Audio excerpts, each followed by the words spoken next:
नरसिंह स्वामी ने हिरण्यकशिपु का वध कर दिया।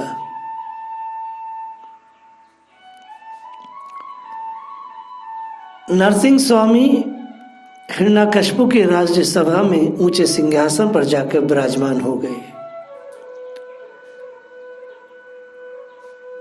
विचार करने की बात है कि भगवान आसन पर क्यों बैठे, वह भी हिरण्यकशिपु के।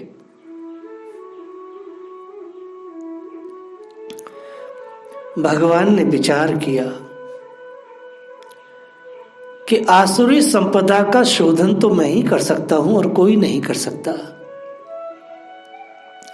मनुष्य के शरीर में जितनी भी आसुरी संपदा है उसका शोधन भगवान के सिवा कोई नहीं कर सकता। भगवान कौन? हरे कृष्ण कृष्ण कृष्ण हरे हरे, हरे राम राम राम हरे हरे। भगवान या भगवान का नाम दोनों एक है।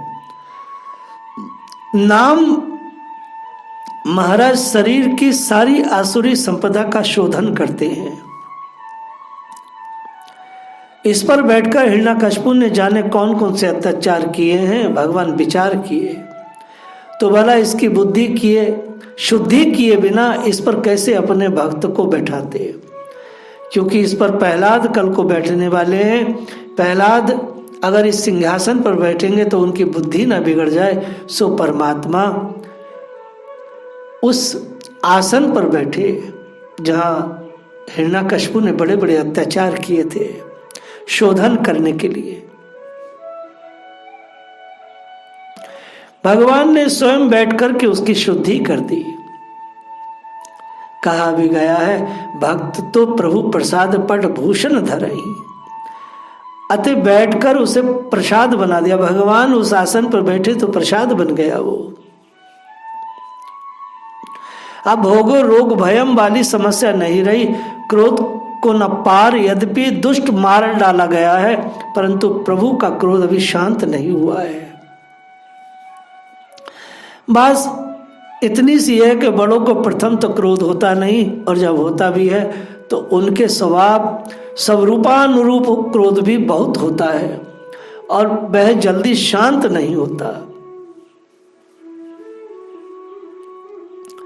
भगवान ने विचार किया था कि हिरण्यकशिपु के साथ ही सारी सृष्टि को भी समाप्त कर दूं और पुनः अब सृष्टि रचना नहीं करूंगा, क्योंकि संसारी लोग हमारे भक्तों को बहुत कष्ट देते हैं। भगवान ने मन में ठान लिया था कि मेरे लाडले भक्तों को बहुत कष्ट देते हैं संसार के लोग, इसलिए अब ये सृष्टि को मैं अब नहीं रखूंगा। ब्रह्मादिक सृष्टि के अधिकारियों को चिंता पड़ गई कि अब तो हमारा अधिकार पद महकमा आदि सब खत्म हो जाएगा। फिर तो ब्रह्मादिक सभी लोकपाल दिक्पालों ने भगवान की पृथक पृथक स्तुति की, परंतु ठाकुर जी हैं कि शांत नहीं हो रहे थे। नरसिंह स्वामी के अतिरिक्त अति भयंकर रूप को देखकर ब्रह्मा जी आदि सभी देवगण भयभीत हो गए। उन्होंने आज तक ऐसा क्रोध नहीं देखा था। डर के मारे कोई भी उनके समीप नहीं आता था। यहां तक कि लक्ष्मी जी को भी उनके पास आने में भय लगता था। यह प्रेम कथा है। तब ब्रह्मा जी ने उनको क्रोध शांत करने के लिए प्रहलाद जी को उनके समीप भेजा। नरसिंह जी के दर्शनों से प्रहलाद जी को अति प्रसन्नता हुई। वे भक्ति भाव में निमग्न नरसिंह स्वामी के पास पहुंचे। भगवान ने प्रहलाद को गोद में उठा लिया और उनके सिर पर हाथ फेरा। ये भक्त और भगवान की प्रेम कथा है। नाम महाराज से ऐसा प्रेम प्राप्त होता है, जिसकी जिह्वा पर नाम है उसको प्रभु अपनाते हैं। प्रभु के कर कमल का कोमल स्पर्श पाकर उनका हृदय आनंदित हो गया। वे विनम्रता पूर्वक प्रभु की स्तुति करने लगे। फिर वर मांगो, ऐसा नरसिंह ठाकुर ने कहा।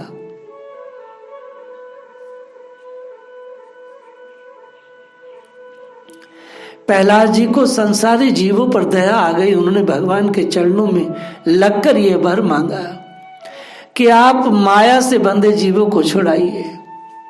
माया ने ही लोगों के ज्ञान का नाश कर दिया है। इस वर को पाने के लिए प्रहलाद जी मचल उठे।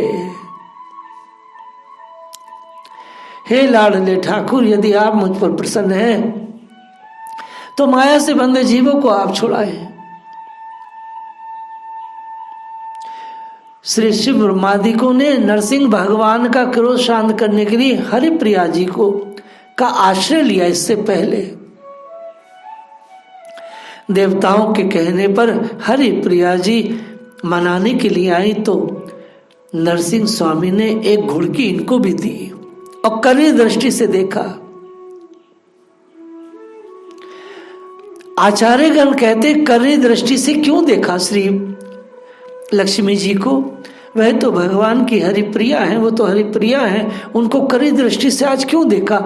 कभी श्री लक्ष्मी जी को भगवान कभी लक्ष्मी जी पर क्रोध नहीं किए, कभी उनको गुस्सा नहीं आया है। आज श्री लक्ष्मी जी पर क्रोध क्यों है? आज लक्ष्मी जी को मुस्कुरा के क्यों नहीं देखा है? आज श्री लक्ष्मी जी से भगवान ऐसे नाराज क्यों है? ये विचार किया। अनेक आचार्य गणों के अनेक अनेक मत हैं। भगवान ने तीखी दृष्टि से श्री लक्ष्मी जी को क्यों देखा?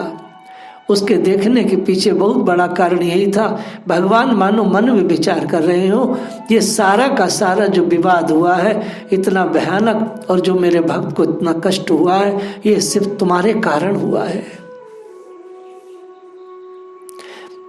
हे लक्ष्मी, आपके कारण मेरे भक्त को इतना दुख भोगना पड़ा है।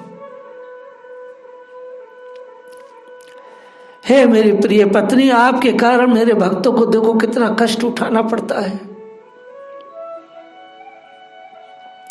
देखो तो सही, आपके कारण ही मैंने अपने पार्षदों को श्राप दिलवाया सनकादि ऋषियों से। मेरे पार्षद धरती पर आए असुर बने। हे लक्ष्मी, आपकी गलती के कारण ही मैंने अपने इन पार्षदों को अपने हाथ से मारना पड़ा है मुझे। भगवान की कड़ी दृष्टि में बहुत सारी शिकायतें हैं श्री लक्ष्मी जी के प्रति। लक्ष्मी जी भागी। भगवान ने श्री लक्ष्मी जी को बिल्कुल भी निगाह नहीं दी प्रेम की। भगवान ने स्वयं भी कहा है, कोई मेरी मैं स्वयं अपनी आत्मा को भी इतना नहीं चाहता हूं जितना मुझे भक्त प्रिय है। विचार करो, भगवान ने अपनी पत्नी को आंख नहीं दी, प्रेम नहीं दिया, क्योंकि उनके परम प्रिय जय विजय जैसे लाडले पार्षद लक्ष्मी जी के कारण ही आज असुर बने थे। क्योंकि लक्ष्मी जी के मन में ये बात आ गई थी, पार्षद बहुत ताकतवर है, कहीं मेरे पति को न मार दे। क्योंकि श्री लक्ष्मी जी को भगवान के कक्ष में जाने के लिए जय विजय ने रोका था। एक कथा लंबी है, यहीं से इस सब का बीज पड़ा।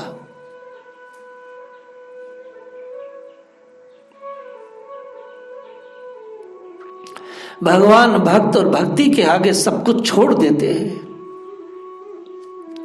भगवान प्रेमी भक्तों के लिए अपना सब कुछ छोड़ देते हैं, दांव पे लगा देते हैं। लक्ष्मी जी को परमात्मा ने प्रेम की दृष्टि नहीं दी, बल्कि क्रोध की दृष्टि दी। ब्रह्मा शिव इत्यादि सोच रहे हैं कि जब यह लक्ष्मी जी से भी नहीं मान रहे तो किससे मानेंगे।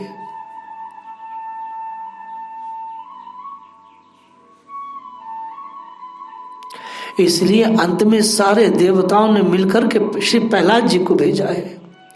देख प्रहलाद बेटा, तेरे लिए ही ठाकुर आए हैं, इसे तू ही जा। और प्रहलाद जी तो भक्ति भावना से भर करके, आनंदित भाव से भर करके ठाकुर जी के पास पहुंचे।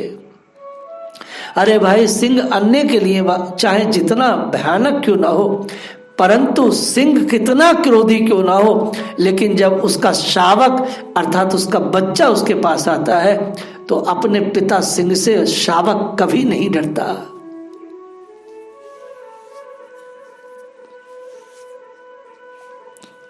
कभी नहीं डरता। यही कारण है जहां ब्रह्मा शिव लक्ष्मी तक को त्रास है, वहां बालक प्रहलाद अति ही निर्भय है। क्योंकि शावक सिंह से कैसे डरे? शावक तो सिंह में पिता और पुत्र का प्रेम है। जो वात्सल्य रस पूर्ण पिता अपने लाडले बेटा को देखते ही गोद में उठा लेता है। श्री राम नाम लेने पर हिरण्यकशिपु ने खींच कर इन्हें गोद से फेंक दिया था, तो कृपा करके जगत पिता ने अपनी गोद में उठाकर सम्मान किया। हिरण्यकशिपु ने तो सिर्फ इसलिए प्रहलाद जी को फेंक दिया था कि ये राम नाम लेते हैं, कृष्ण नाम लेते हैं। लेकिन जगत के पिता ने तो नीचे से उठाकर के अपनी गोद में बिठाया। प्राकृत गोद छूटी तो अप्राकृत गोद मिली है, क्योंकि भौतिक पिता की तो प्राकृतिक गोद है, लेकिन जगत पिता की तो अप्राकृतिक गोद है। सो सीतापति भजन को प्रकट प्रताप प्रभाव। भगवान ने बड़ा प्यार किया प्रहलाद जी का। श्री प्रहलाद जी की भी अबोध बालक की तरह नरसिंह स्वामी ने बड़ा प्यार किया, बड़ा प्यार। और प्रहलाद जी ने क्या किया? जैसे कोई छोटा सा बच्चा होता है ना, अपने पिता की गोद में बैठता है, ऐसे ही अबोध बालक प्रहलाद जी ने नरसिंह स्वामी की गोद में बैठ करके कभी ठाकुर जी के मूंछ पकड़ लेते, उनको खींचते, कभी मुंह खोल करके दाने गिनने लगते, कभी गले में हाथ डालकर झूल जाते प्रहलाद जी। सारा दृश्य पूरा त्रिलोकी देख रहा है, ये बच्चा तो डरता नहीं। कभी नरसिंह स्वामी के दांत गिनता है, कभी दाढ़ी खींचता है, कभी गर्दन में ऐसे झूल जाता है। ऐसी विविध बाल लीला करते हुए भगवान ने पूछा, प्रहलाद तुझे डर नहीं लगता? आचार्य सुखदेव वर्णन करते हैं,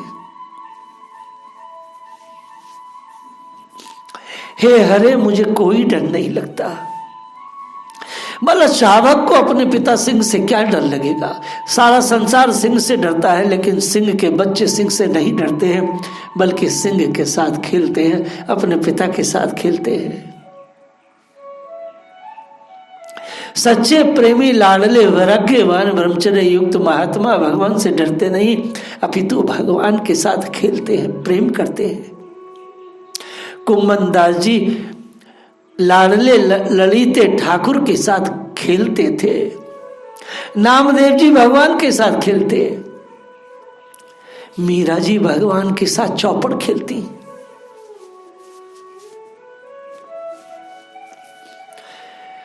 सच्चे प्रेमी भगवान से डरते नहीं, अपितु उनके साथ खेलते हैं, प्रेम करते हैं। यही आज की कथा का शीर्षक है।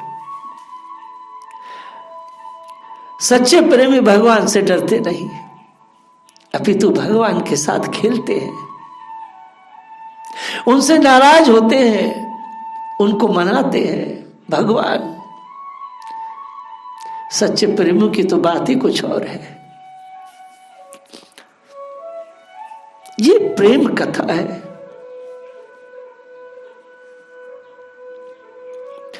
प्रहलाद जी ने कहा, अरे मैं आपसे डरता नहीं, आपके इस क्रोध से नहीं डरता, आपके दाढ़ों से नहीं डरता, आपके नखों से नहीं डरता, आपकी लप लपाती हुई जिह्वा, सूर्य के समान तेजस्वी नेत्र, चढ़ी हुई भौहें, पहनी दाढ़े, आंतों की माला, खून में लथपथ गर्दन, बर्छी की तरह सीधे खड़े कान, दिग्गजों को तो भयभीत करने वाले हैं, लेकिन हे हरे मुझे तो इनसे तनिक भय नहीं हो रहा है।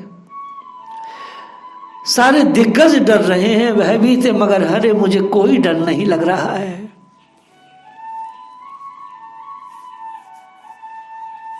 प्रहलाद जी ने बड़ी विनम्रता के साथ भगवान की स्तुति की।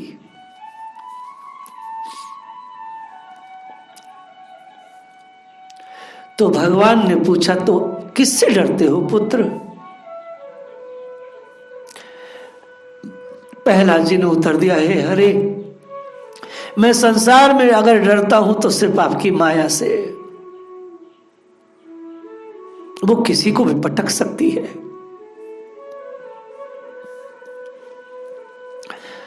वास्तव में संसार में अगर डरना है तो माया से डरना है। किसी की भी बुद्धि भ्रष्ट हो सकती है। प्रभु ने प्रसन्न होकर मन भावता वर मांगने को कहा, लेकिन प्रहलाद जी ने बालक होने पर भी वर याचना को प्रेम भक्ति में विधन समझकर भगवान से कहा, हे स्वामी, जो सेवक अपनी कामनाओं को पूर्ण करने के लिए आपकी सेवा करता है वह सेवक नहीं, वह तो लेन देन करने वाला बनिया है।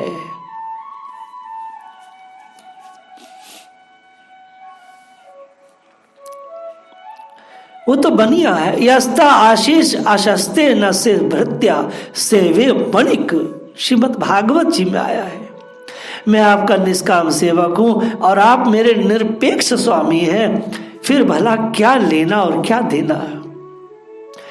हे स्वामी, कुछ नहीं चाहिए। जब भगवान ने प्रहलाद जी से मांगने का बहुत आग्रह किया तो वो बोले, हे वरदायिनी शिरोमणि प्रभु, हे वरदायिनी शिरोमणि स्वामी, यदि आप मुझे मुंह मांगा वर देना ही चाहते हैं तो यह वर दीजिए कि मेरे हृदय में कभी किसी कामना का बीज अंकुरित ही न हो। हे मेरे प्रीतम स्वामी, आपसे मैं एक बार और मांगता हूं, आपके स्वरूप को बिना जाने मेरे पिताजी ने आपसे एवं आपका भक्त होने से मुझसे द्रोह किया है। मैं आपसे प्रार्थना करता हूं कि इस महद अपराध से मुक्त हो जाए। जो लोग भक्त का विद्रोह करते हैं, जो लोग भक्ति के भक्त और भक्त के बीच में बाधा डालते हैं, द्रोह करते हैं, बड़ा महद अपराध है। परमात्मा उसे क्षमा नहीं करते, उसे मरना पड़ता है, उसे दुख झेलना पड़ता है।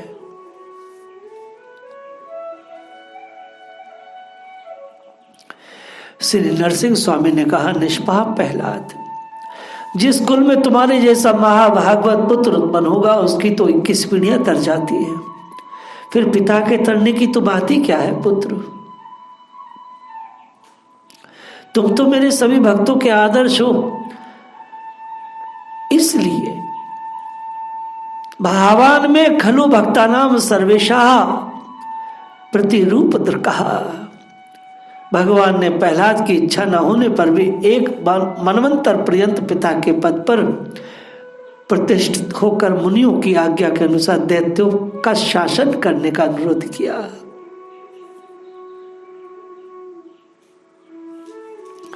जगत के जीवों पर दया करके प्रहलाद जी ने भगवान से प्रार्थना की, प्रभु आपकी माया अत्यंत प्रबल है, साधारण पुरुषों की कौन कहे, बड़े बड़े ज्ञानियों के ज्ञान का नाश कर मोह में डाल देती है।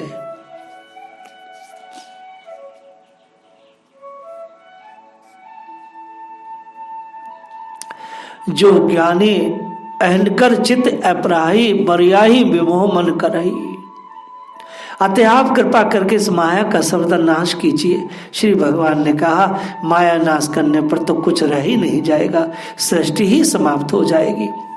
प्रपंच तो माया से ही भासमान है, अतः ऐसा नहीं हो सकता।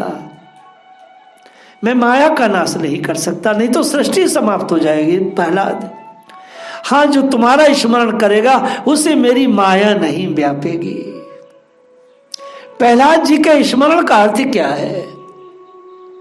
प्रहलाद जी के स्मरण का अर्थ सिर्फ इतना है कि जिस तरह से जिंदगी प्रहलाद जी ने जी, उस तरह से यदि हम अपने जीवन को अपडेट कर लेंगे, इसको कहते हैं कि प्रहलाद जी का स्मरण जो करेगा उसे माया नहीं सताएगी।